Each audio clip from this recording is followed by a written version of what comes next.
قرآن پاک علاج بھی ہے، شفا بھی ہے، دوا بھی ہے، رزق بھی ہے، رحمت بھی ہے۔ عزیزان گرامی، میرے آقا صلی اللہ تعالیٰ علیہ وسلم نے فرمایا، احادیث کے چند جملے میں آپ کے سامنے رکھ دوں۔ رسول پاک صلی اللہ تعالیٰ علیہ وسلم فرماتے ہیں کہ جو قرآن گھر میں تلاوت کرتا ہے اس کے لیے ایک فرشتہ ہے جس کا نام سکینہ ہے۔ حضرت اسید بن حضیر رضی اللہ تعالیٰ عنہ ایک صحابی ہیں، وہ رات میں تلاوت کر رہے تھے، اچانک بادل کا ایک ٹکڑا نیچے آ گیا۔ بادل کا ٹکڑا کبھی نیچے آپ نے دیکھا نہیں ہوگا، اس میں کیا ہوتا ہے معلوم ہے؟ جیسے فریج کھولنے کے بعد بہت تیز شبنم جیسی ٹھنڈک رہتی ہے، اس طرح بادلوں کو کچھ جمی ہوئے پانی اور برف جیسی چیزیں گھیری ہوئی رہتی، ایک ٹکڑا ان کے اوپر آ گیا۔ حضرت اسید ڈر گئے، ان کا گھوڑا ہنہنانے لگا، تیزی سے اچھل کود کرنے لگا، اور وہ قرآن پڑھ رہے تھے اس وقت، اور انہوں نے قرآن چھوڑ دیا اور صبح حضور اکرم صلی اللہ علیہ وسلم کے دربار میں آئے، کہا یا رسول اللہ صلی اللہ علیہ وسلم مجھے ڈر لگ رہا ہے، رات کو میں چھت پر بیٹھ کر قرآن پڑھ رہا تھا، صرف میری بیوی ہے اور میرے گھر میں ایک گھوڑا ہے، مجھے ڈر یہ لگا کہ آسمان سے کچھ برس جائے گا اور میں ہلاک ہو جاؤں گا۔ بادل کا ٹکڑا یہاں تک آ گیا تھا، سر تک آ گیا تھا، اور میرا گھوڑا بھی دیکھ کر کے ہنہنانے لگا، اچھل کود کرنے لگا، یہ کیا معاملہ ہے؟ اللہ کے حبیب صلی اللہ تعالیٰ علیہ وسلم نے فرمایا، مسکرایا، کہا اسید تلاوت چھوڑ کیوں دیا؟ اور پڑھتے رہتے ہیں، اس لیے کہ وہ فرشتہ ہے جسے قرآن سننے کا بہت شوق ہے۔ جب بھی کوئی قرآن تلاوت کرتا ہے تو آسمانوں سے اتر آتا ہے، یہاں تک کہ میرے آقا صلی اللہ علیہ وسلم نے فرمایا فجر کی نماز میں آؤ، اپنے منہ صاف کر کے آؤ، اپنے منہ کی بدبو نکال کر کے آؤ۔ پوچھا کیوں؟ فرماتے ہیں میرے آقا صلی اللہ علیہ وسلم جب تم نمازوں میں قرآن کی تلاوت کرتے ہو کچھ ایسے فرشتے ہیں وہ اپنا منہ تمہارے منہ سے لگا دیتے ہیں، تو منہ کی بدبو نہ ہو، فرشتوں کو تکلیف نہ ہو، اس لیے کہ وہ قرآن سننے کے شوقین ہیں۔ جب تم تلاوت کرتے ہو تو وہ اتر جاتے ہیں اور تمہارے منہ سے اپنا منہ لگا لیتے ہیں۔ قرآن کی یہ برکت ہے میرے عزیزوں، دوسری کتابوں کے لیے کہیں ایسی فضیلت نہیں ملتی۔ یہ تو میں دائرہ اسلام میں موجود میرے آقا صلی اللہ تعالیٰ علیہ وسلم کی بتائی ہوئی حدیثیں آپ کو پہلے بتا رہا ہوں، میں پھر دنیاوی معاملات میں بھی آؤں گا کہ قرآن کہاں کہاں ہماری رہنمائی کرتا ہے۔ پہلے تو ہم اپنے دائرے میں دیکھیں، ہم چھوڑے ہوئے ہیں نا اس کو۔ اقبال نے کہا تھا وہ زمانے میں معزز تھے مسلمان ہو کر، آج تم خار ہوئے ہو تاریک قرآن ہو کر، آج تم خار ہوئے ہو تاریک قرآن ہو کر، قرآن چھوڑ کر کے ہی ذلیل ہوئے ہیں، باقی اور کوئی وجہ نہیں ہے۔ اللہ تبارک و تعالیٰ نے جو مقدس چیز تمہارے لیے اتاری، پچھلی امتوں کو کبھی یہ چیز نہیں ملی، قرآن جیسی برکت کسی امت کو نہیں ملی جو امت مصطفیٰ صلی اللہ علیہ وسلم کو ملی۔ تورات آئی ہے، انجیل آئی ہے، زبور آئی ہے، سب کو معلوم ہے نا، آسمانی کتابیں آئی۔ جاؤ اے مسلمانوں ڈھونڈ کر کے لاؤ تورات کا ایک نسخہ جو موسیٰ علیہ السلام پر اترا تھا، ڈھونڈ کر کے لے آؤ انجیل کا ایک نسخہ کہ جو عیسیٰ علیہ السلام پر اترا تھا، زبور کا ایک نسخہ لے کر کے آؤ۔ آج وہ کتابیں ناپید ہیں، اور اگر ہیں تو اس میں اختلاف۔ خود عیسائیوں کے ہاں 4 قسم کی انجیلیں پائی جاتی ہیں، یہودیوں کے ہاں تورات اولڈ ٹیسٹمنٹ میں، یونان والوں کا الگ، فلاں جگہ کا الگ، جرمنی کے الگ، UK کے الگ، امریکہ کے الگ۔ جا کر کے دیکھو گے تو ان کے نسخوں میں الگ الگ تبدیلیاں ہیں۔ زبور نام کی جو کتاب تھی داؤد علیہ السلام پر، وہ کہاں ہے؟ اس کی کتنی آیتیں غائب، کسی کو نہیں پتا۔ لیکن دنیا میں اگر خالد ہمیشہ رہنے والی کوئی کتاب ہے تو قرآن مقدس ہے۔ تم جاؤ امریکہ میں بھی تمہیں یہی قرآن ملے گا جو سورہ فاتحہ سے شروع ہو رہا ہے، عرب میں جاؤ یہی قرآن ملے گا جو والناس پہ ختم ہو رہا ہو، ہندوستان میں آؤ یہی قرآن ملے گا جس کے درمیان میں سورہ کہف ہے، کہیں پر بھی جاؤ قرآن اسی طرح سے آج موجود ہے۔ تمہیں ڈرنے کی ضرورت ہے مسلمانوں، قرآن کہیں ضائع نہیں ہوگا، کہیں ضائع نہیں ہوگا۔ آج کچھ لوگ یہ سوچتے ہیں کہ قرآن کو ہم مٹا دیں گے، خاک مٹا دیں گے، خاک مٹا دیں گے۔ تم جیسے بہت آئے، تمہارے سے بڑے بڑے بلکہ سڑے سڑے بھی آئے، قرآن کا کچھ نہیں کر سکے، اس لیے کہ اس کے حفاظت کی ذمہ داری خود اللہ نے لی ہے۔ قرآن میں خود فرماتا ہے اِنَّا نَحْنُ نَزَّلْنَا الذِّكْرَ وَإِنَّا لَهُ لَحَافِظُونَ، ہم نے ہی قرآن کو اتارا ہے اور ہم ہی اس کی حفاظت کرنے والے ہیں۔ اب اللہ کے ذمے میں ہے، اسی لیے قرآن کی حفاظت کا ذمہ امت کو نہیں دیا گیا، ورنہ یہی حال ہوتا جیسے پہلے کی امتوں نے کیا۔ عیسائی علماء کیا کرتے تھے؟ امیروں کے لیے الگ آیتیں بتاتے تھے، غریبوں کو الگ آیتیں بتاتے تھے، پیسہ لیتے تھے، آیتیں بدل دیتے تھے۔ اگر امت کے حوالے یہ قرآن بھی چھوڑ دیا جاتا تو دنیا دار زر خرید مولوی وہ قرآن کو بھی بیچ دیتے ہیں، حکومت کو راضی کرنے کے لیے آیتیں بدل دیتے ہیں، لیکن اللہ نے امت کے حوالے نہیں رکھا، خود اپنے حفظ و امان میں رکھا ہے۔ قرآن کو کوئی بدل نہیں سکتا، لا تبدیل لکلمات اللہ، رب تعالیٰ خود فرما رہا ہے اللہ کے ایک کلمے میں بھی تبدیلی نہیں۔ خوف کس بات کا تمہیں؟ اس کے قرآن کی اتنی حفاظت کی گئی ہے کہ اس کے سارے الفاظ گن کے رکھ لیے گئے ہیں، ایک لفظ بھی اگر کم ہو گیا تو پتہ چل جائے گا یہ قرآن نہیں ہے۔ الفاظ تو دور کی بات ہے میرے عزیزو، اس کی صورتیں محفوظ ہیں، 114 صورتیں ہیں، اس میں ایک کم بھی نہیں ہوگی زیادہ بھی نہیں ہوگی، ہم یہ سب محفوظ ہیں۔ جو عالم ہوگا، جو حافظ ہوگا، کروڑوں کی تعداد میں علماء بھی ہیں، وہ سب کو معلوم ہے، یعنی قرآن کی یہ باتیں جاننے والے علماء کی بات کر رہا ہوں، سب کو معلوم ہے کہ قرآن میں 114 صورتیں ہیں، 540 رکوع ہیں۔ اتنا ہی نہیں بلکہ اس کے جو ہے حرف بھی گن لیے گئے، آیتیں بھی گن لی گئی ہیں، 6666 آیتیں ہیں، حروف بھی گنے گئے ہیں، زبر بھی گنے گئے ہیں، زیر بھی گنے گئے ہیں، بلکہ اس کے نقطے بھی گن کے رکھے گئے ہیں، کہیں ایک نقطہ بھی کم نہیں کر سکو گے۔ اس قرآن کی اتنی جو حفاظت ہے، آج میں آپ کو بتاؤں، کبھی کسی نان مسلم کے پاس جاؤ اور اگر وہ تم سے یہ سوال کرے تو مسلمان ہے، اسلام ہی سچا دھرم ہے، کیا تمہارے پاس پروف ہے اس چیز کا؟ تم کیا کہو گے؟ حضور صلی اللہ تعالیٰ علیہ وسلم کے معجزے سناؤ، انکار کرے گا۔ میرے آقا صلی اللہ تعالیٰ علیہ وسلم نے چاند کے 2 ٹکڑے فرمائے، سورج کو پلٹا دیا، بہت سارے معجزے ہیں، وہ کہے گا میں نہیں مانتا ان چیزوں، وہ اس زمانے میں تھے، میں کہاں دیکھا ہوں۔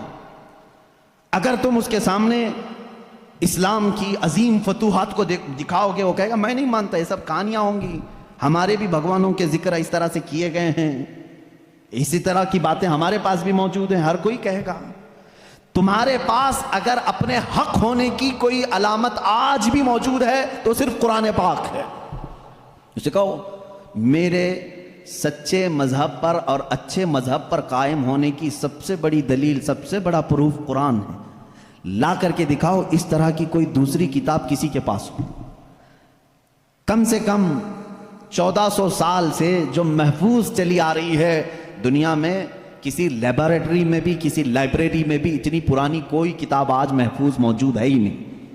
یہ میری بات نہیں، ساری دنیا کا جو دوسرے ریلیجن سے تعلق رکھتے ہیں ان کا بھی یہی قول ہے کہ قرآن سے زیادہ محفوظ اس دنیا میں اب کوئی چیز نہیں رہ گئی۔ اس کی حفاظت کو اللہ نے اس طرح سے ترتیب دے کر فرمایا ہے کہ مسلمان اپنے بچوں کو حافظ قرآن بناتے ہیں اور اس کی حفاظت میں لگے ہوئے ہیں۔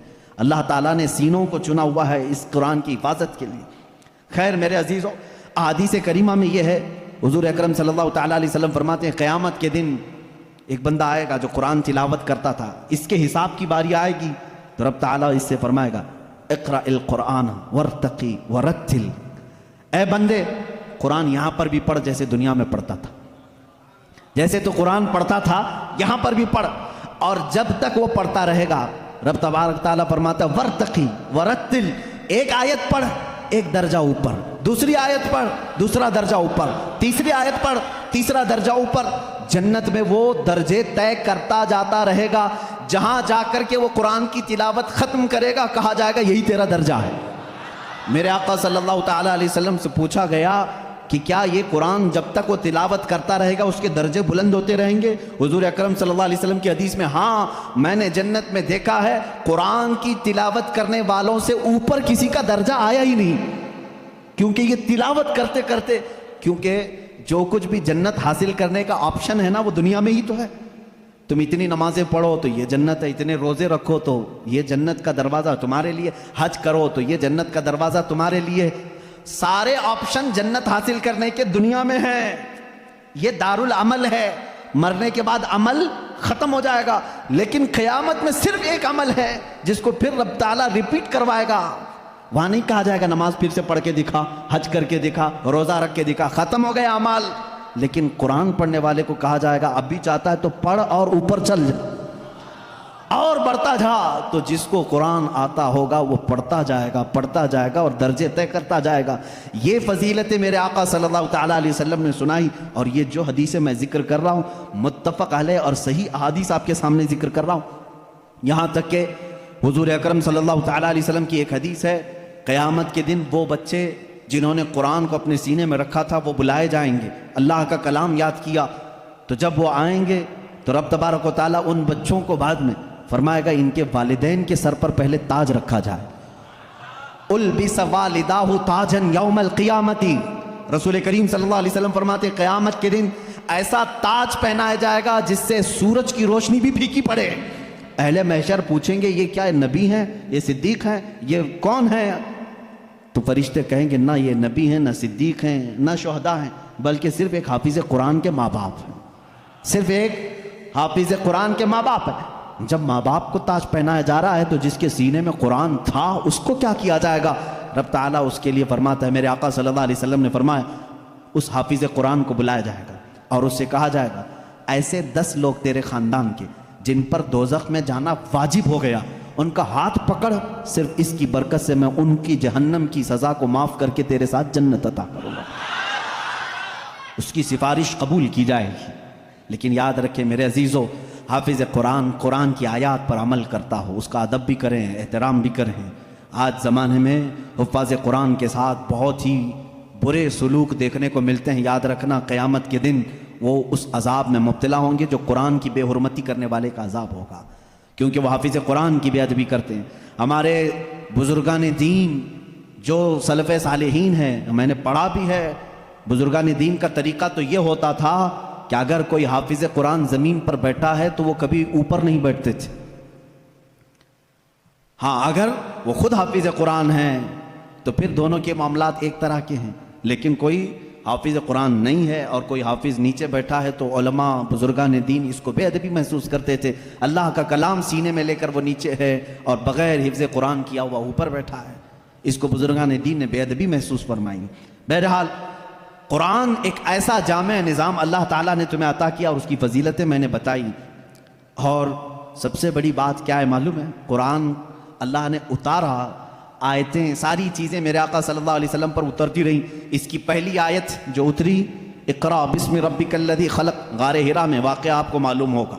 میرے آقا صلی اللہ تعالیٰ علیہ وسلم پہاڑ پر ایک غار ہے آج بھی مکہ کے کنارے، غار ہرا اس کو کہتے ہیں، جبل نور.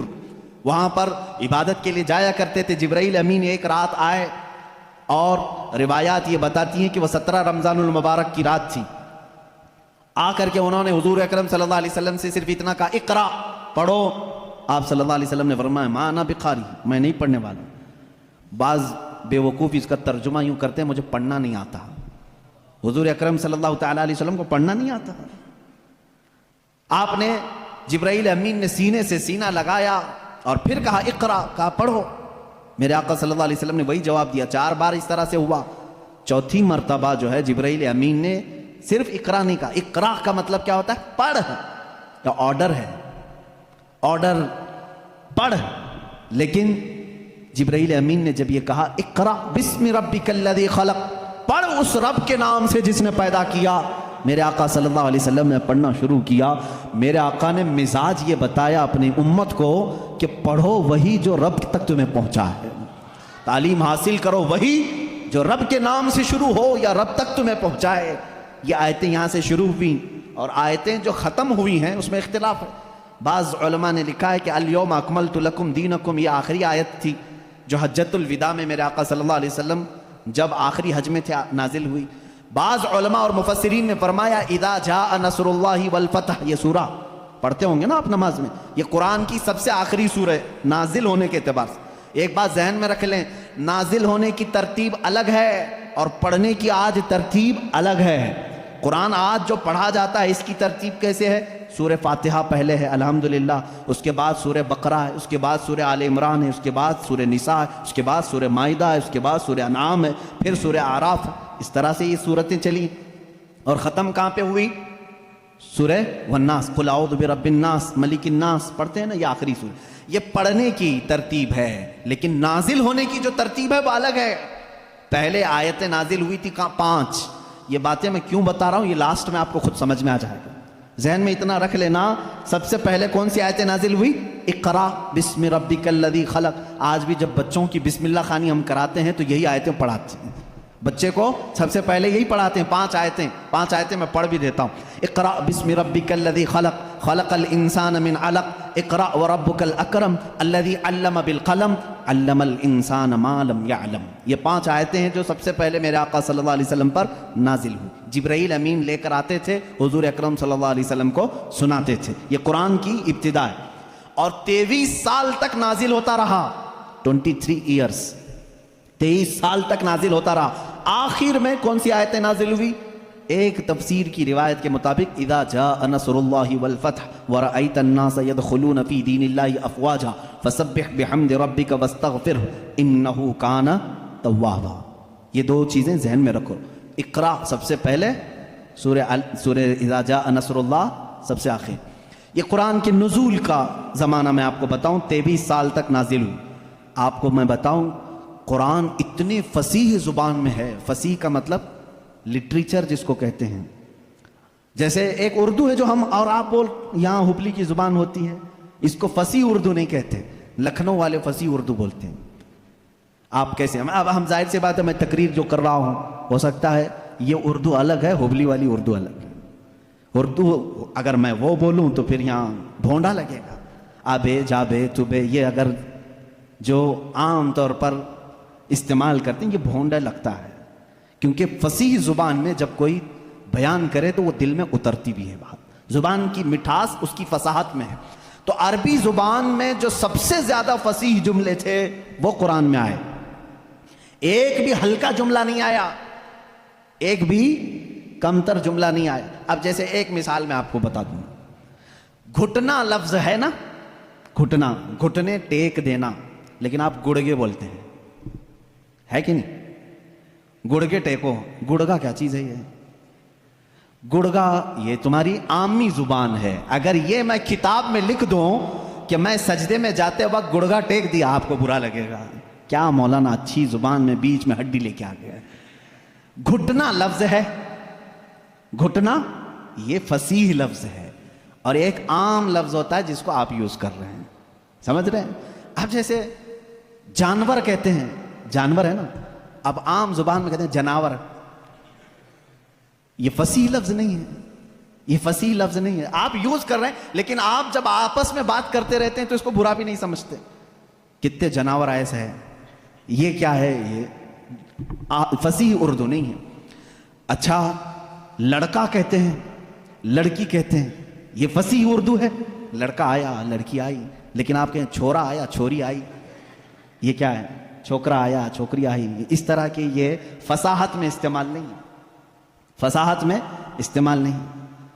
تو ایسی بہت ساری چیزیں ہیں اردو میں آپ کو سمجھا رہا ہوں. جو فصیح ہوتا ہے وہ لٹریچر ہے، اچھی زبان.